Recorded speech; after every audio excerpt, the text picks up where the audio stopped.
하나님의 말씀은 마태복음 16장입니다. 13절부터 20절까지. 마태복음 16장 13절부터 20절까지 제가 봉독해 드리겠습니다. 예수께서 필립보 가이사랴 지방에 이르러 제자들에게 물어 이르되 사람들이 인자를 누구라 하느냐? 이르되 더러는 세례 요한, 더러는 엘리야, 어떤 이는 예레미야나 선지자 중에 하나이다. 이르시되 너희는 나를 누구라 하느냐? 시몬 베드로가 대답하여 이르되 주는 그리스도시요 살아계신 하나님의 아들이시니이다. 예수께서 대답하여 이르시되 바요나 시몬아 내가 복이 있도다. 이를 내게 알게 한 이는 혈육이 아니요 하늘에 계신 내 아버지시니라.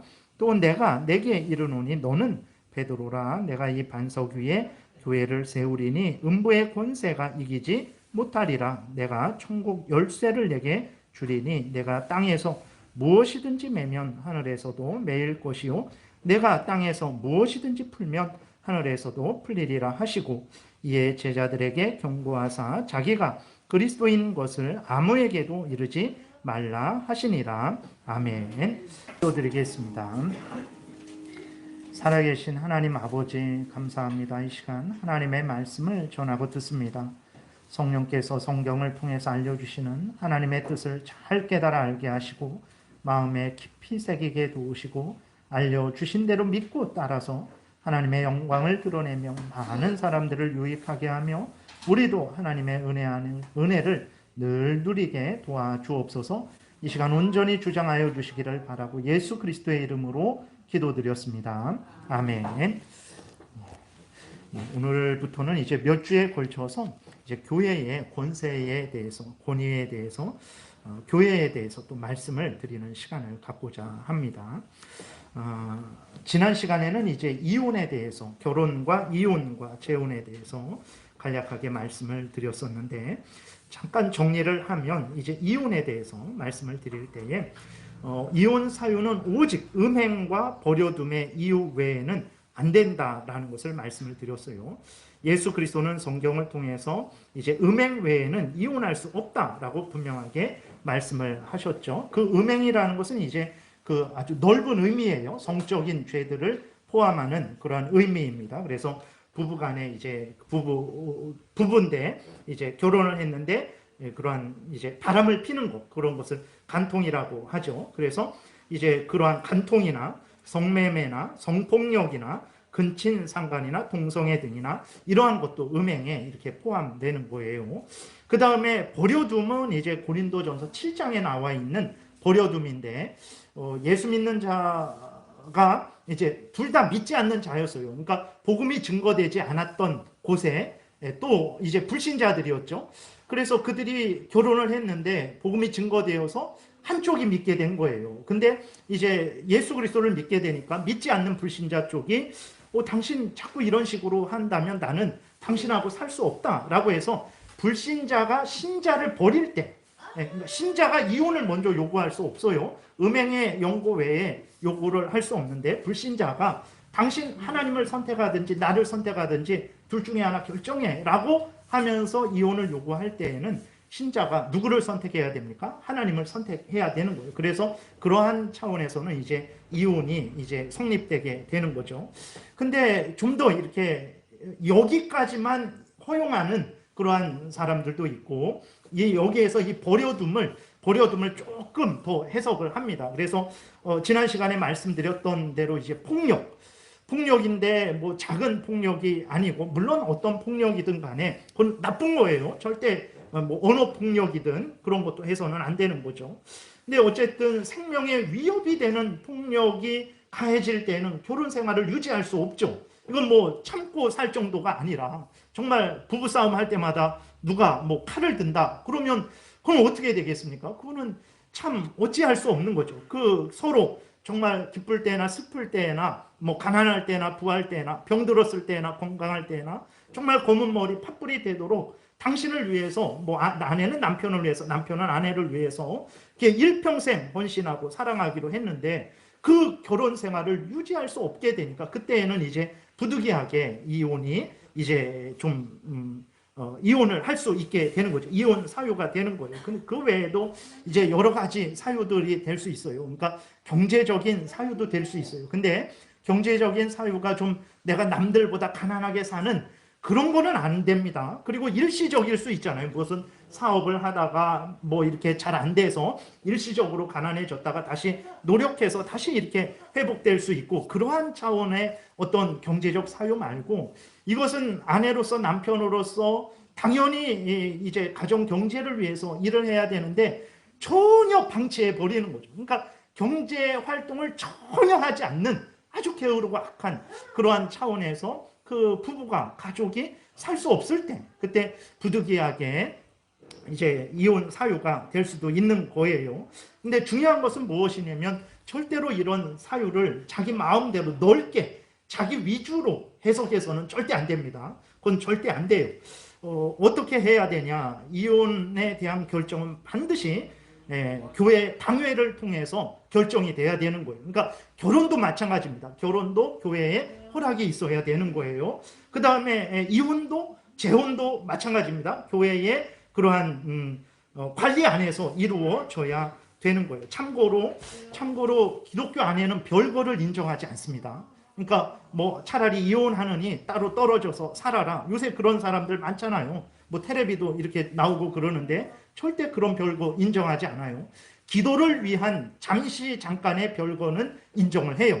내가 하나님께 집중하기 위해서, 뭐 내가 며칠 금식하기 위해서, 내가 하나님께 이 너무 중요한 뭐 일이 있으니까 그것을 위해서 잠깐 이렇게 뭐 부부가 잠자리를 같이 하지 않겠다 해갖고 잠깐의 별거는 이렇게 할 수 있지만, 그 외에 이혼하는 것보다 차라리 따로 떨어져 살자, 그런 별거는 기독교 안에서 인정하지 않습니다. 속히 그들이 자기들의 어떤 잘못이 있으면 서로 회개하고 용서하고 합쳐야지, 그렇게 별거를 하게 되면 그것도 큰 죄의 기회가 되는 거죠. 그러니까 뭐 아내나 남편이 바람필 수 있는 계기가 된단 말이에요. 그래서 이렇게 기러기 아빠들 뭐 그러한 것도 심각하게 고려해야 됩니다. 그리스도인들에게 있어서 정말로 그리스도인 가정의 자녀들을 키울 때에 그 자녀들에 대한 그러한 어떤 가장 부모가 줄 수 있는 게 무엇이냐라고 했을 때 그런 것도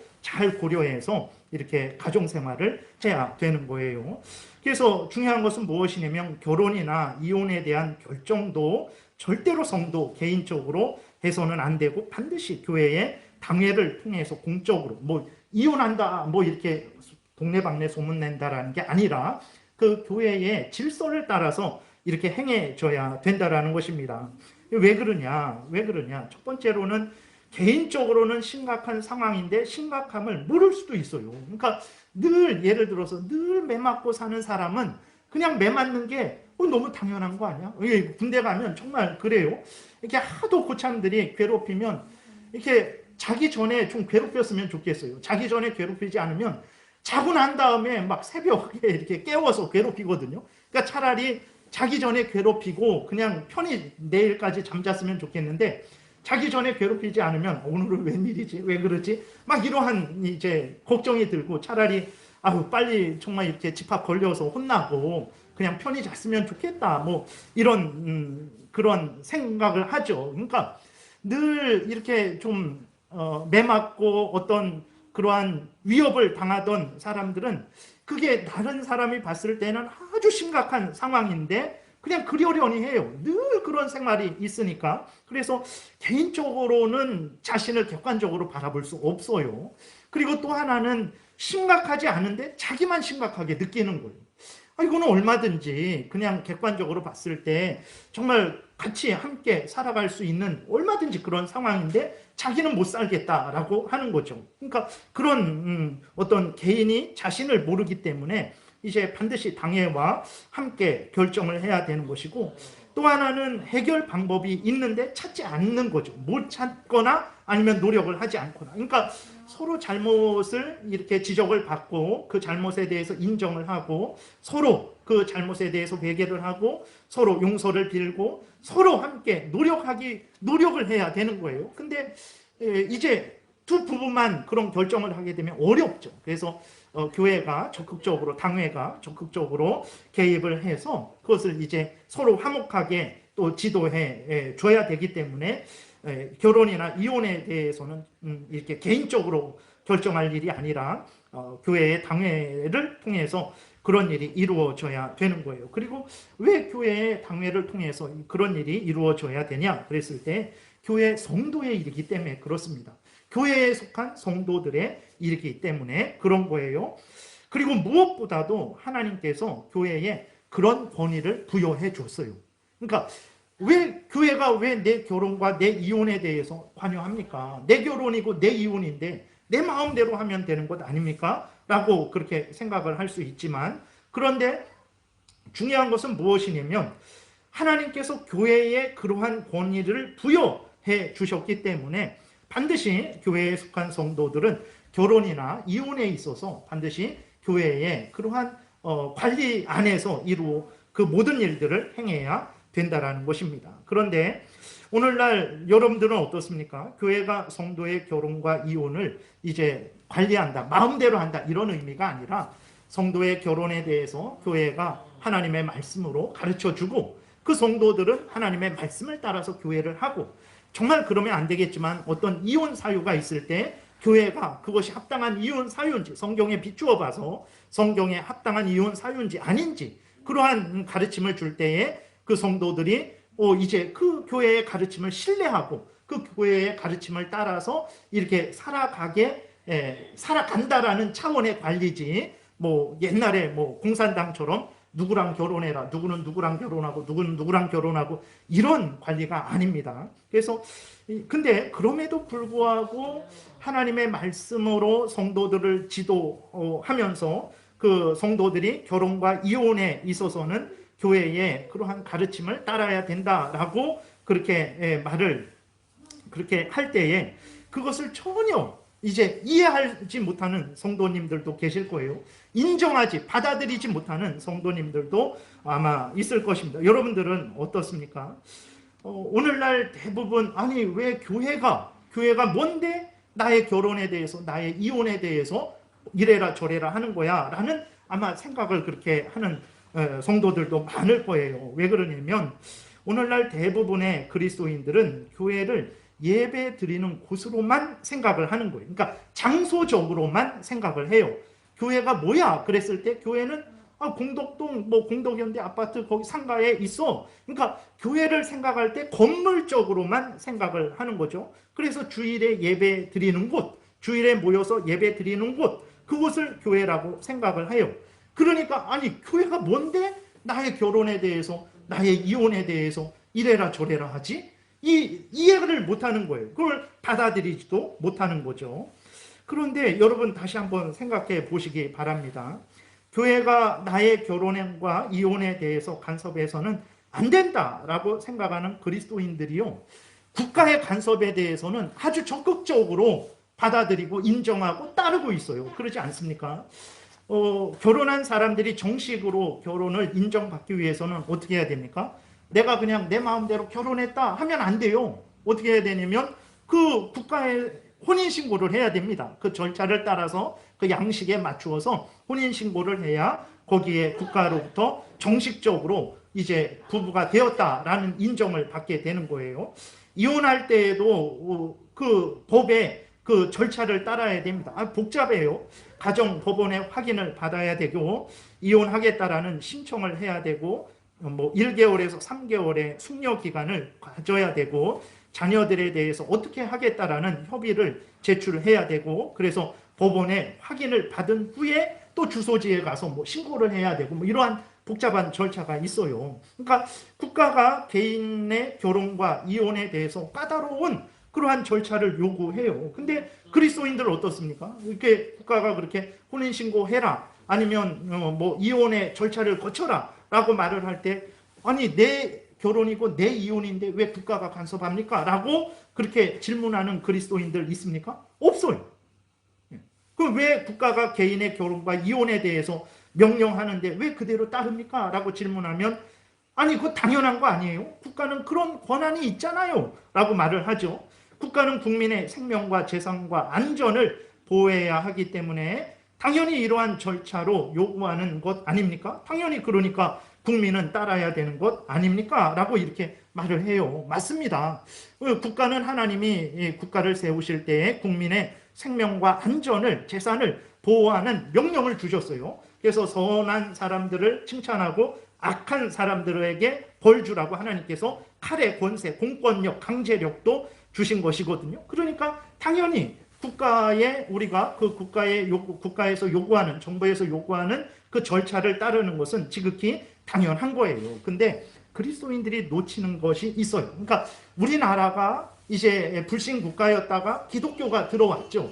그렇게 되니까 우리들이 생각하기에는 어떤 생각을 하냐면 원래부터는 국가가 있었던 것이고 그 국가 밑으로 교회가 들어온 것으로 생각을 해요. 그래서 국가에 순종하는 것은 당연한데 교회에 순종하는 것은 혹은 이해할 수 없다, 받아들일 수 없다, 이런 생각을 가지게 되는 거죠. 그러나 성경을 보게 되면 하나님이 처음부터 국가를 만드시고 교회를 만드신 거예요. 그러니까 국가를 통해서는 모든 국민의 생명과 재산, 안전을 보호하게 하신 것이고, 뭐 그리스도인이든 불교인이든 아니면 이단이든 뭐 어떤 사람들이든 간에 그 국가에 속한 모든 국민을 보호하게 하신 것이고, 하나님이 교회를 또 동시에 세우셨어요. 처음부터 그러셨습니다. 아담과 하와가 타락한 직후부터 국가와 교회는 하나님이 세우신 제도로서 그 교회는 이제 예수 그리스도를 믿는 사람들이 모여서 하나님께 예배를 드리고 그 교회를 통해서 양육받고 성장하고 성숙하는 그러한 일을 하기 위해서 하나님이 교회도 동시에 세우셨다라는 것을 우리가 잊지 말아야 되는 것입니다. 하나님께서 하나님의 택한 백성들이 예수 그리스도를 믿고 교회에 속하게 하셔서 신앙의 성장을 이루게 하시고 또 서로 믿음의 교제를 나누게 하시고 그렇게 하시기 위해서 교회를 세우신 거예요. 그러니까 교회는 그냥 아무나 막 세운 게 아닙니다. 교회가 세워질 때에는 하나님의 뜻 가운데, 하나님의 섭리 가운데 세워졌다라는 것을 우리가 분명히 기억해야 됩니다. 그래서 국가를 통해서 이 땅의 모든 사람들을 지키고 보호하게 하신 것이에요. 그렇기 때문에 국가의 명령에 우리가 순종하는 거예요. 그거는 단순히 국가가 칼을 가졌기 때문에 순종하는 차원을 넘어서서 그것이 하나님이 세우신 제도다라고 인정하기 때문에 우리가 기쁨으로 국가에 순종하는 거예요. 그리고 하나님이 교회도 세우셨어요. 하나님의 택한 백성들을 지키고 보호하게 하시기 위해서 하나님이 교회를 세우신 거예요. 그래서 역사적으로 교회를 뭐라고 이렇게 다른 별명이 있냐면 그 교회를 신자들의 어머니다 그랬어요. 신자들의 어머니다. 그러니까 엄마가 아기들을 잘 돌보는 것처럼 교회가 성도들을 돌보는 역할을 하기 때문에 교회를 성도들의 어머니다라고까지 그렇게 그 종교 개혁자들도 교회에 대해서 그렇게 말을 했다라는 것을 우리가 기억을 해야 되는 것입니다. 그래서 이 교회는 그냥 우연히 개인이 세운 게 아니에요. 그러니까 원로 목사님을 통해서 제일장로교회가 세워졌지만 그것은 하나님이 원로 목사님을 통해서 제일장로교회를 세우신 것이라는 것을, 그래서 여러분들이 여기에 속하게 하셔서 여러분들이 하나님의 은혜로 말미암아 양육되고 성장하고 성숙하고 진리를 보존하고 또 복음을 증거하는 역할을 하게 하시기 위해서 하나님께서 원로 목사님을 통해서 이 자리에 이 제일장로교회를 세우셨다라는 것을 우리가 분명하게 그 마음에 기억해야 되는 거죠. 그래서 첫 번째로 말씀드리는 것은 이제 성경은 교회의 주인은 예수 그리스도다라고 분명하게 말씀을 하고 있어요. 오늘 18절, 오늘 전체 본문을 다 설명하는 것은 아니고 뒷부분에 있는 것만 설명을 좀 드리겠습니다. 교회의 권위에 대한 부분만. 그래서 오늘 그 18절에 보게 되면 예수 그리스도가 뭐라고 말씀을 하십니까? 교회는 내 교회다라고 이렇게 말씀을 하세요. 18절에 보게 되니까 또 내가 내게 이르노니 너는 베드로라. 내가 이 반석 위에 내 교회를 세우리니 음부의 권세가 이기지 못하리라. 여기에서 이 반석 그랬을 때 이 반석은 베드로를 말하는 게 아니라 성도들의 그 사도들을 말하기도 하고 베드로가 대표하는 모든 사도들을 말하기도 하고 그 베드로와 모든 사도들이 고백한 믿음의 고백, 주는 그리스도시요 살아계신 하나님의 아들입니다. 예수 그리스도에 대한 믿음의 고백을 반석으로 보고 있는 거예요. 이 반석이 베드로가 아닙니다. 로마 교황은 이 반석을 베드로다 해석하고 베드로의 후계자는 교황이다. 그러니까 교황이 모든 권한을 가지고 있다. 이렇게 말을 하는데 절대 그렇지 않고 이 반석은 무엇을 의미하냐면 전체 사도들을 의미하기도 하고 그 사도들의 믿음 고백, 예수 그리스도를 믿는 믿음의 그 위에 세우겠다라는 것입니다. 그랬을 때 교회를 세우는데 18절 다시 보면 또 내게 이르노니 너는 베드로라. 내가 이 반석 위에 교회를 세우는데 누구의 교회입니까? 내 교회를 세우리니 그랬어요. 음부의 권세가, 지옥의 권세가, 악한 사탄 마귀의 권세가 이기지 못할 것이다 라고 예수 그리스도께서 이렇게 말씀을 하셨어요. 그래서 사도행전 20장 28절에도 보게 되면 넘겨보세요. 이렇게 기록이 되어 있습니다. 여러분은 자기를 위하여 또는 온 양떼를 위하여 삼가하라. 그러니까 바울이 예루살렘으로 올라가기 전에 에베소에 있는 장로들, 그러니까 목사와 장로들을 포함하는 거예요. 그 장로들을 불러서 이제 끝으로 권면을 하는 거죠. 부탁을 하는 거예요. 성령이 그들 가운데 여러분을 감독자로, 목사와 장로로 삼고 하나님이 자기 피로 사신 교회를 보살피게 하셨느니라 그랬어요. 교회인데 어떤 교회냐? 하나님이 자기 피로 사신 교회다. 그러니까 예수 그리스도께서 피 흘려 죽으셔서 우리가 생긴 거잖아요. 예수 그리스도께서 우리 대신 죽으셔서 우리가 구원받은 거예요. 그래서 우리가 여기 이렇게 모여서 교회가 된 거죠. 그래서 교회를 예수 그리스도께서 자기 피로 사신 교회. 예수 그리스도는 참 하나님이시고 참 인간이시니까 하나님이 자기 피로 사신 교회라고 이렇게 말을 하고 있는 거예요. 그래서 교회는 하나님이 자기 피로 사신 하나님의 교회다 이렇게 말씀을 하고 있고, 에베소서 1장 22절에도 보게 되면 예수 그리스도가 교회의 머리고 교회는 예수 그리스도의 몸이다 이렇게 말을 하고 있어요. 만물을 그의 발 아래에 복종하게 하시고 그를 만물 위에 교회의 머리로 삼으셨느니라. 교회는 그의 몸이니, 그랬을 때 그는 예수 그리스도를 말하는 거예요. 예수 그리스도가 머리고 그 예수 그리스도의 몸은 교회라는 거예요. 그러니까 그 다음에 똑같은 말씀이 골로새서 1장 18절에도 넘겨보세요. 있습니다.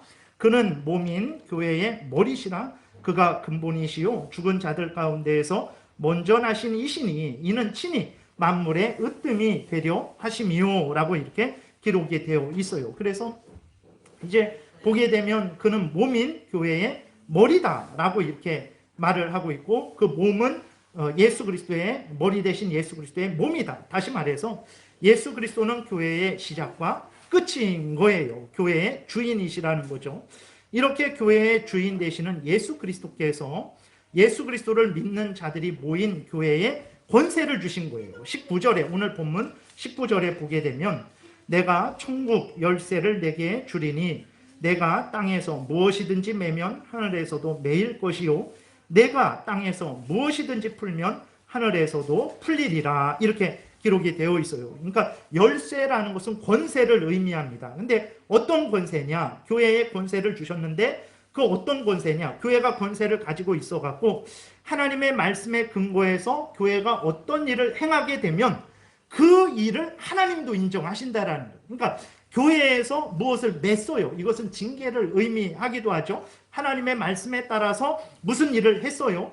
그러면 이 땅에서 교회가 하나님의 말씀에 따라서 무슨 일을 했으면 하나님도 교회가 한 일을 인정해 주는 거예요. 그건 너희들이 한 일 아니냐, 나랑은 상관없다 그러는 게 아니고 하나님의 말씀에 근거해서 우리가 이 땅에서 무슨 일을 했으면 하나님도 그 일을 인정해 주신다라는 거예요.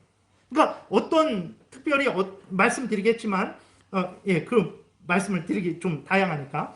그래서 첫 번째로 그러면 그 권세, 교회에 주신 권세가 뭐냐 그랬을 때 세 가지 권세를 말합니다. 그래서 하나님의 말씀을 가르치는 권세, 두 번째로는 통치하는 하나님의 말씀대로 통치하는 권세, 세 번째로는 하나님의 말씀대로 봉사하는 권세. 그래서 교훈하는 권세, 가르치는 권세, 그 다음에 통치하는 권세, 봉사하는 권세를 주셨어요.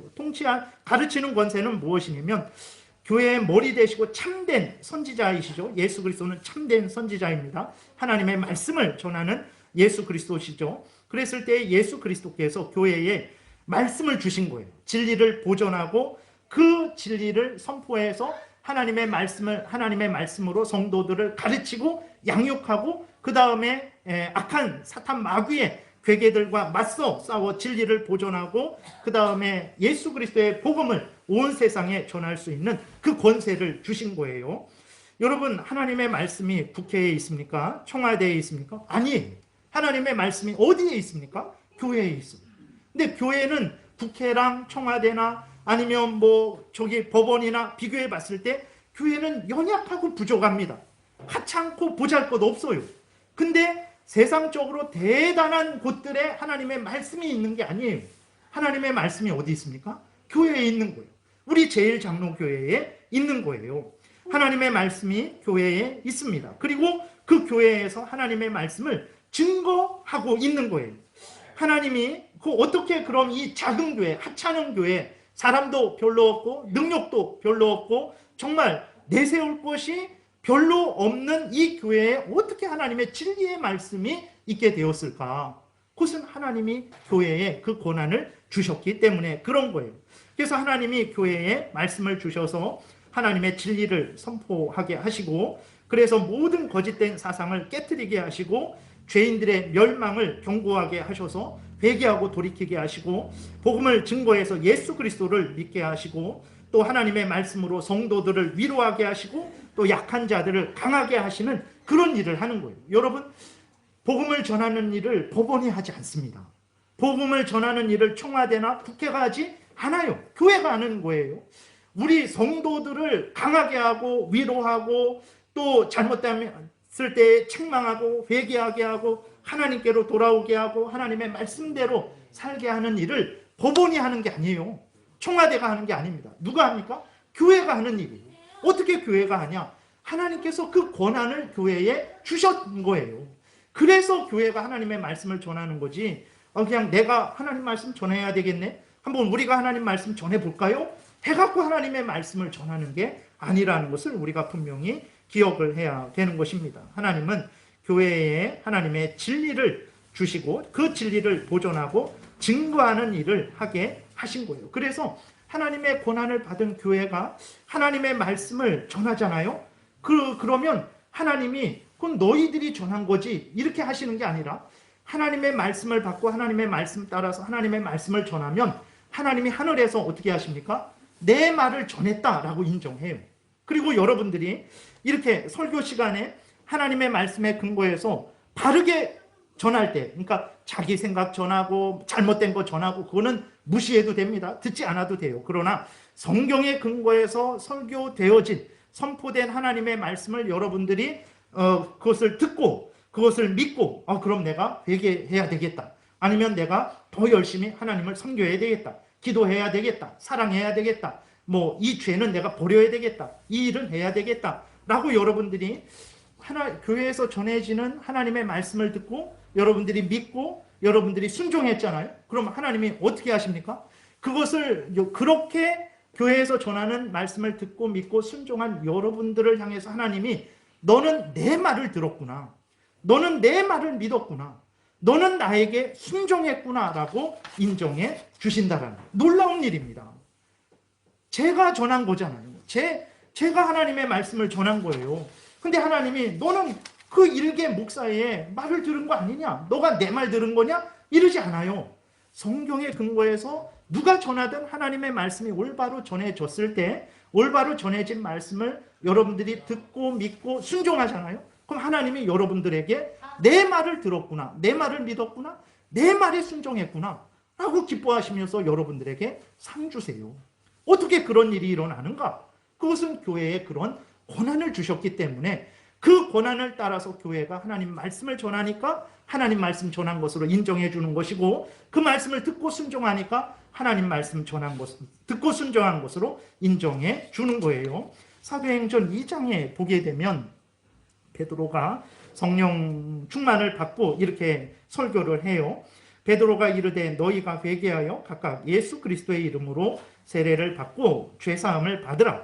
그리하면 성령의 선물을 받으리니 이 약속은 너희와 너희 자녀와 모든 먼데 사람 곧 주 우리 하나님이 얼마든지 부르시는 이들에게 하신 것이라 하고 또 여러 말로 확증하며 권하여 이르되 너희가 이 패역한 세대에서 구원을 받으라. 베드로가 이렇게 복음을 전했어요. 그렇게 되니까 이 베드로의 설교를 받은 사람들 중에 3,000명이 이 베드로가 전한 하나님의 말씀을 듣고 믿었어요. 그리고 회개하고 교회로 돌아왔어요. 3,000명이나. 그랬을 때 하나님께서 그 돌아온 3,000명에게 너희들이 내 말 들었냐? 베드로 말 들은 거 아니야? 너희들은 나와 상관없다. 이렇게 말씀하십니까? 그러지 않습니다.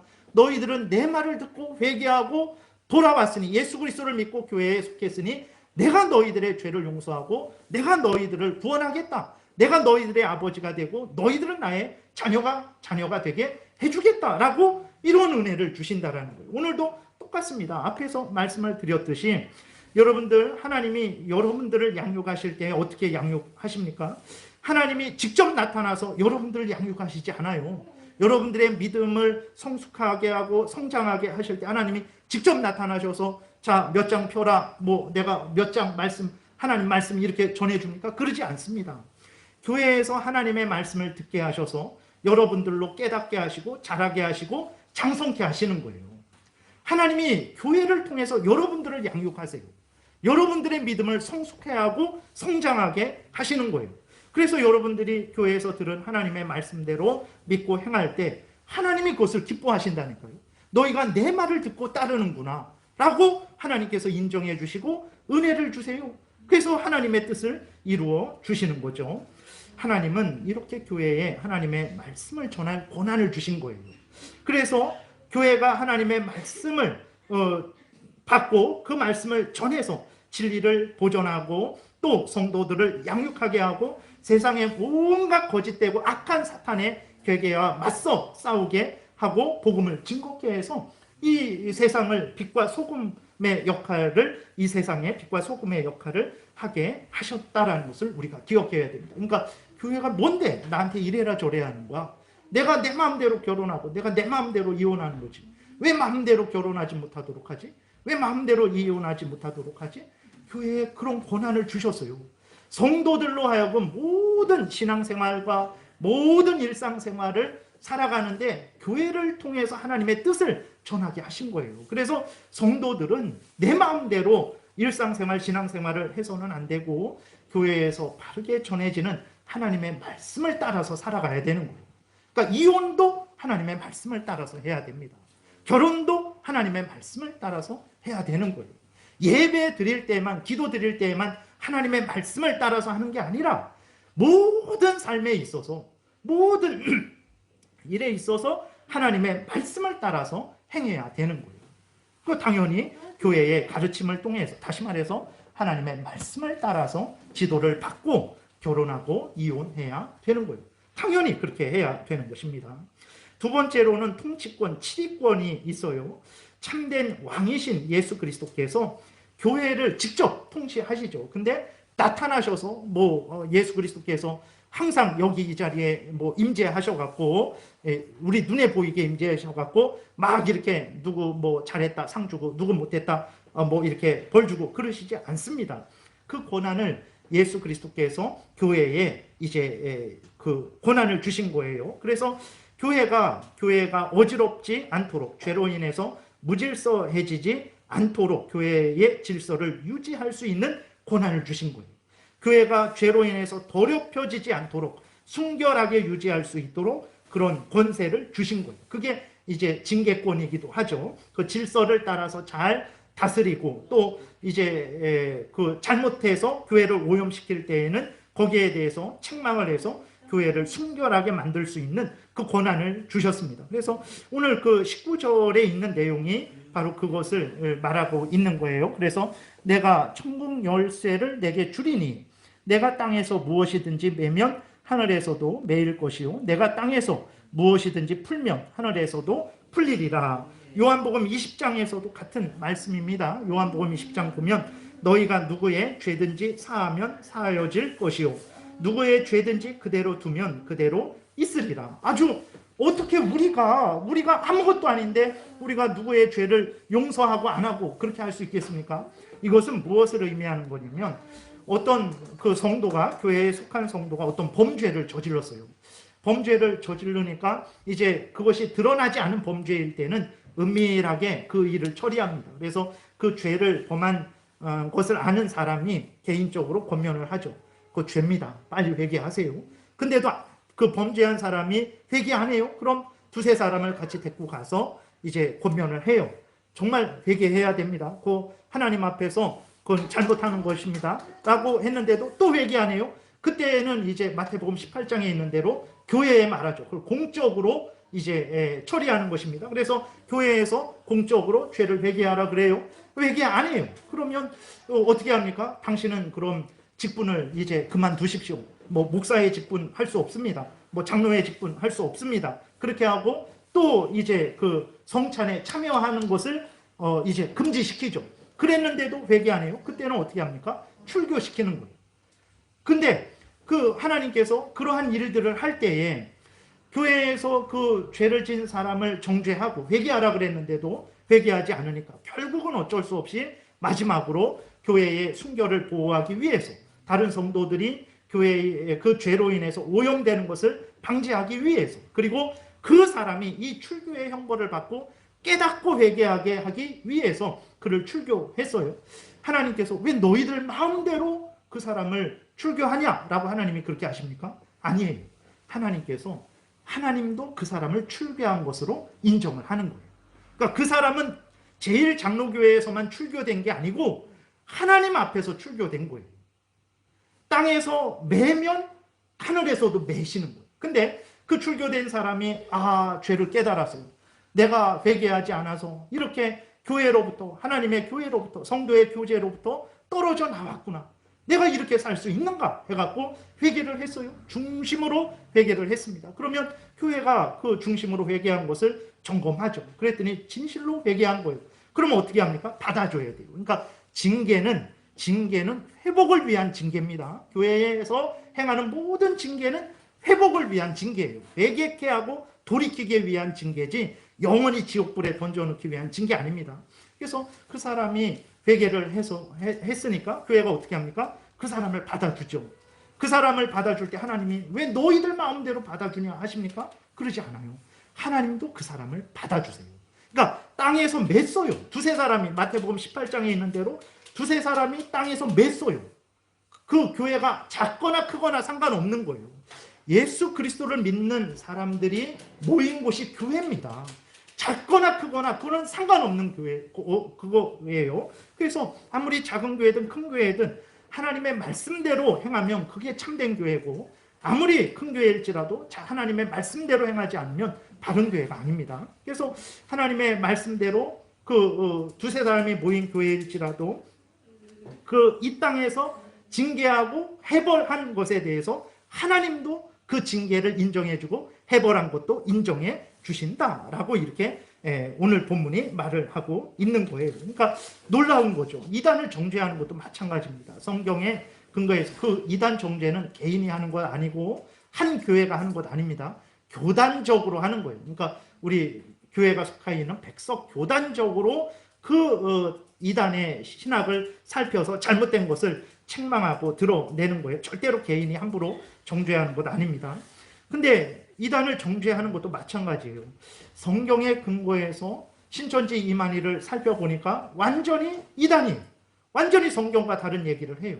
그래서 이제 교단적으로 신천지 이만희는 이단이다 라고 정죄를 하면 백석 교단에게만 이단이 아니고 하나님 앞에서도 그는 이단인 거예요. 그러니까 이 땅에서 하나님의 말씀에 근거해서 통치를 했어요. 교회가. 그 통치는 영적인 통치죠. 영적인 통치라는 것은 국가처럼 이렇게 어떤 강제적이지 않고 어떤 그러한 폭력적이지 않고 영적이라는 것은 하나님의 말씀에 근거해서 성령의 인도함을 받고 행하는 것을 영적이다라고 하는 거예요. 그래서 영적인 그러한 통치인데 그러니까 국가처럼 그러한 강제력이 없고 그 공권력이 아니지만 교회에서 행하는 말씀에 따라서 교회에서 행했더니 하나님도 하늘에서 인정해 주시는 거예요. 교회에 그런 권한이 있는 거예요, 여러분. 그래서 그 교회를 우습게 오늘날 많은 그리스도인들도 교회를 우습게 여기죠. 아무것도 아닌 것으로 여깁니다. 더더군다나 작은 교회는 정말 하찮게 여겨요. 그건 너무나 큰 잘못이라는 것을 우리가 기억해야 되는 것입니다. 교회는 크거나 작거나 하나님이 성도들을 보호하고 양육하기 위해서 세우신 하나님의 집이요 진리의 기둥과 터라는 것을 우리가 분명히 명심을 해야 되는 것입니다. 작은 교회든 큰 교회든 하나님의 말씀에 근거해서 어떤 권징이 이루어졌으면 그것은 하나님이 인정하시는 권징이에요. 작은 교회든 큰 교회든 그 사람이 회개해서 그 사람에게 했던 권징을 해버렸으면, 그 사람을 용서하고 다시 이제 복권시켰으면 하나님도 인정해 주시는 해버리라는 것을 우리가 잊지 말아야 되는 것입니다. 그래서 교회는 이런 곳이에요. 왜 내 마음대로 결혼 못하게 하고, 왜 내 마음대로 이혼 못하게 하고, 왜 내 마음대로 모든 삶을 살지 못하게 합니까? 라고 할 수 없어요. 교회에 속한 사람들은. 국가에 속한 사람이 우리 자유 대한민국의 그러한 근본 가치를 무시하고 거기에 대해서 이렇게 저항하고 그러는 것이 옳은 일입니까? 잘못된 일이에요. 그러지 않습니다. 완전히 그냥 잘못된 사상으로 물들지 않은 이상은 국가를 존중하고 순종해요. 근데 그리스도인들은 교회를 국가만큼 인정하지 않는 거예요. 그러니까 왜 교회가 내 생활에 간섭을 하지? 왜 내 마음대로 하는 것에 대해서 자꾸 이래라 저래라 하지? 인정을 못하고 받아들이지를 못하고 자기 마음대로 신앙생활을 하는 거예요. 교회가 자기 마음대로 이래라 저래라 규정을 만들지 않습니다. 제가 여기에다 이렇게 지난주에도 말씀드렸지만 뭐 이렇게 2023년도에 이러저러한 일들을 했으면 좋겠습니다 라고 할 때 이것도 그냥 절대 법칙이 될 수는 없는 거예요. 교회에서는 오직 하나님의 말씀만이 절대 법칙입니다. 그 말씀에 근거해서 여러 가지 또 교회의 형편에 따라서 규정을 만들지만 그것이 성경처럼 절대 법칙이 되지는 않아요. 그러니까 성경에 근거해서 올바르게 그 말씀을 전했을 때 그것들을 거역하고 거절하는 것은 그것은 하나님을 거역하고 거절하는 것이라는 것을 우리가 분명히 기억을 해야 되는 것입니다. 그래서 교회의 권세가 영적인 권세니까 여러분들이 뭐 믿음 생활 잘못했다고 예배 3번 빠졌다고 뭐 여기 영창을 만들어 놓고 여기에 가두어서 뭐 한 3일 동안 있어야 됩니다. 이런 권한은 교회에 없어요. 국가는 그렇게 하죠. 세금을 안 내든지 무슨 법을 지키지 않으면 감옥에 가둬요. 그러니까 사람들이 국가에 대해서는 순종을 해요. 그러나 교회의 권세는 영적인 권세니까 앞에서 말씀드린 대로 교회가 징계를 할 때 권면하고 책망하고 그 다음에 수찬 정지시키고 그 다음에 출교하는 것밖에 없어요. 그러면 내 이 교회만, 이 대한민국의 교회가 여기만 있습니까? 널리고 널린 게 교회인데 다른 교회로 가야지 라고 하는 생각을 하는 거예요. 그러니까 교회를 우습게 여기는 거죠. 그리스도인들. 근데 성경의 근거에서 볼 때 절대로 교회를 우습게 여기면 안 돼요. 국가보다도 더 존중하고 소중히 여기고 더 하나님의 말씀으로 그 말씀이 전해질 때에는 국가보다도 어떻게 보면 더 순종하고 더 따라야 되는 거예요. 그래 여기 이렇게 했을 때 하나님 중심, 성경 중심, 교회 중심이라고 했을 때 이건 고신교단의 가장 큰 이제 어떤 표어인데, 그러나 이거는 종교 개혁자들이 항상 가지고 있던 그러한 핵심적인 그러한 그 표어예요. 그랬을 때 왜 교회 중심으로 하냐? 그랬을 때 교회만 가치 있고 세상은 다 무가치하다 이런 의미가 아니고 가장 우선되고 질서에 따라서 그러한 차원으로서 이렇게 말씀을 드리는 거예요. 가정일도 여러분 그냥 하지 마시고 그냥 뭐 여러분 직장일도 하지 마시고 매일 교회에 나와야지. 그 세상일 하찮은 일 맨날 하면서 뭐 그렇게 하나님 봉사도 안 합니까? 교회 중심으로 사세요. 이런 의미로 말하는 게 아니에요. 오늘 말씀드리는 차원에서 신앙이 가장 중심이 되고 그 신앙의 근거에서 하나님의 말씀의 근거에서 내 모든 삶을 살아야 된다라는 차원으로 교회 중심으로 말씀을 드리는 거예요. 그 다음에 끝으로 봉사권이 있습니다. 참된 제사장이신 예수 그리스도께서 교회에 봉사권을 주셨어요. 그래서 성도 우리의 봉사를 통해서 교회의 봉사를 통해서 그러니까 성도들의 봉사를 통해서 다른 성도들을 유익하게 합니다. 교회의 봉사를 통해서 다른 교회를 유익하게 하고 세상을 유익하게 하는 거예요. 우리가 하는 일이 뭐 얼마나 대단합니까? 아무것도 없어요. 우리가 기도하는 게 뭐 그게 얼마나 대단합니까? 근데 우리가 다른 성도들을 위해서 봉사하고 섬기는 것을 통해서 하나님이 다른 성도를 유익하게 해요. 우리 교회가 작고 연약하지만 우리 교회가 다른 교회를 몇몇 군데 선교하는 교회를 위해서 기도하고 그들에게 작은 금액, 적은 금액이라도 보내주는 그것을 통해서 하나님이 그것을 사용해서 그 다른 곳의 교회를 유익하게 하는 거예요. 우리들이 하나님 앞에서 바른 믿음을 따라 살면서 나라를 위해서 기도하고 내 본분을, 국민으로서의 본분을 다할 때 우리들이 행하는 그 일을 가지고 하나님이 이 나라를 유익하게 하는 거예요. 그러니까 하나님이 그런 봉사에, 섬김에 권한을 주신 거예요. 그래서 우리의 그 섬김을 가지고 하나님의 뜻을 이루신다라는 것입니다. 고린도후서 9장에 보게 되면 예루살렘 교회에 흉년이 들었어요. 그래서 바울이 고린도 교회에 예루살렘 교회를 도울 것을 부탁합니다. 그래서 고린도 교회가 헌금을 모아서 예루살렘 교회를 도왔어요. 그랬을 때 바울이 뭐라 그러냐면 하나님이 기뻐하시는 일이다. 하나님께 영광이 되는 일이다 그랬어요.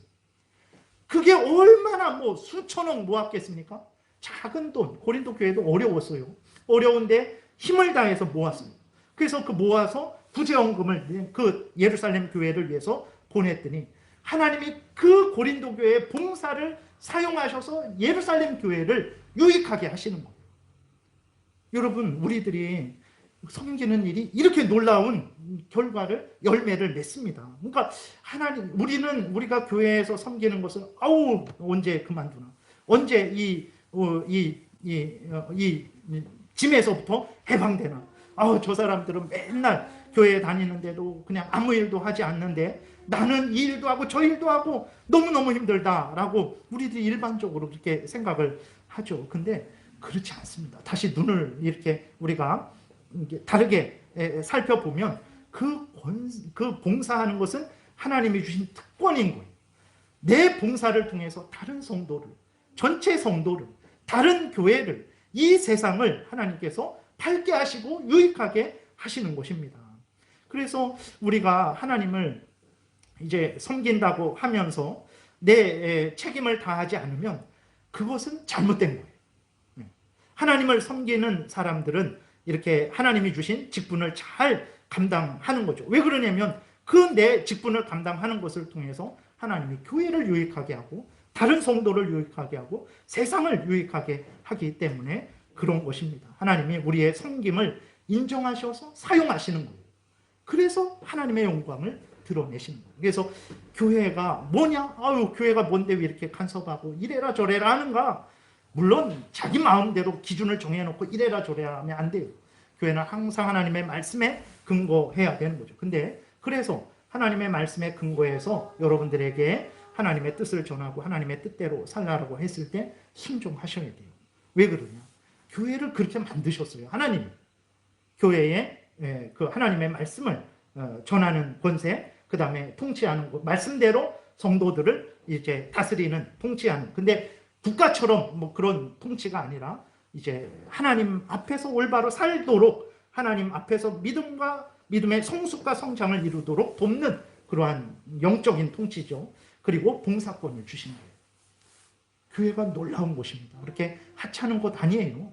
뭐 대단한 학교 출신, 대단한 지위, 능력을 가진 사람들 모인 곳만 대단한 곳이 아니고 예수 그리스도를 믿는 우리들이 모인 이곳이 너무나 대단한 곳이라는 것을 우리가 생각을 해야 되겠습니다. 그래서 정리를 하면, 그러므로 우리가 교회가 하나님의 말씀에 근거해서 질서에 맞게 행할 때 하나님이 이제 또 교회가 하나님의 말씀에 근거해서 가르쳤을 때 하나님이 가르친 것으로 인정을 하시고, 교회가 하나님의 말씀에 근거해서 다스렸을 때 하나님은 하나님이 다스린 것으로 인정하시고, 교회가 하나님 말씀에 근거해서 봉사했을 때 하나님이 그 봉사를 사용하셔서 하나님의 일을, 뜻을 이루신다라는 것을 기억하고 우리가 교회를 존중해 여겨야 됩니다. 소중히 여겨야 돼요. 교회를 사랑해요. 교회는 누굽니까? 교회는 건물, 물론 건물도 포함되지만 1차적으로 성도들의 모임이 교회예요. 성도들의 모임. 교회를 사랑한다라는 것은 성도들을 사랑한다라는 거예요. 교회를 위해서 봉사한다라는 것은 성도들을 위해서 봉사한다라는 거예요. 그것을 우리가 잘 기억해야 됩니다. 그래서 작은 교회든 큰 교회든 하나님의 교회입니다. 예수 그리스도의 피로 사신 교회예요. 예수 그리스도의 교회입니다. 작은 교회든 큰 교회든 내가 맡은 일들을 행하는 것을 통해서 하나님의 말씀이 전해지는 것이고 또 하나님의 통치가 이루어지는 것이고 하나님의 그 일들이 역사가 일어나는 것입니다. 그래서 여러분들이 교회가 이런 곳이구나 다시 한번 깨달아 하시고 교회를 사랑하시고 교회에서 주신 직분, 하나님이 주신 직분이에요. 시간이 많이 갔지만 제가 목사가 이렇게 됐잖아요. 목사가 됐는데 하나님이 이 땅에 내려오셔서 저를 목사로 세우셨나요? 그러지 않습니다. 교회에서 제가 목사로 세워진 거예요. 교회에서 양육을 받고 신학을 공부하고 교회 목사님들이 저에게 안수해서 제가 목사가 됐어요. 하나님이 야 너는 뭐 사람들이 목사로 세운 것이지 내가 널 목사로 세운 것이냐 이렇게 하십니까? 그러지 않아요. 교회에서 하나님의 말씀 따라서 목사로 세우니까 하나님도 저를 목사로 인정해 주시는 거예요. 여러분들이 교회에서 직분을 받았어요. 장로의 직분이든 권사의 직분이든 집사의 직분이든 아니면 뭐 구역장의 직분이든 무엇이든 간에 야 그건 너네들이 한 것이지 아닙니다. 하나님의 말씀에 근거해서 이루어졌으면 하나님도 그것을 인정해 주신다라는 거예요. 여러분들 우리가 여러분들에게 집사님이라고 부를 때 하나님은 여러분들을 집사라고 인정 안 해 주십니까? 우리가 하나님의 말씀에 근거해서 여러분들을 집사로 세웠을 때 하나님도 여러분들을 집사로 인정해 주신다니까요. 교회의 권세가 이런 권세입니다. 그러니까 절대로 교회를 하찮게 생각하지 마시고 소중하게 생각하시고 교회는 또 하나님의 백성들의 모임이에요. 하나님의 백성들을 사랑하는 것이 하나님을 또 사랑하는 것이 됩니다. 그래서 여러분들에게 직분을 잘 감당하시고 열심히 충성하라고 말씀드리는 이유가 여기 있는 거예요. 연약하게 말한다고 해서 그것이 아무것도 아닌 게 아니에요. 하나님의 말씀에 근거해서 말하면 그것이 모든 말씀은 하나님의 권위로 말씀을 드리는 거예요. 여러분들이 잘 또 성경 말씀에 따라서 교회 생활, 신앙생활, 모든 일상생활 하시기를 바랍니다. 기도드리겠습니다. 살아계신 하나님 아버지 감사합니다. 교회가 이러한 곳이라는 것을 성경을 통해서 알려주시니 감사합니다. 내 마음대로 교회 생활하지 말고 하나님의 말씀에 따라서 교회 생활하고 교회에서 하나님의 말씀에 따라서 말씀을 전할 때에 그것을 하나님의 말씀으로 믿고 따르게 도우소서. 하나님도 하나님의 말씀에 순종한 것으로 여겨주시고 기뻐하시고 상 주실 줄을 믿습니다. 감사드리고 예수 그리스도의 이름으로 기도드렸습니다. 아멘.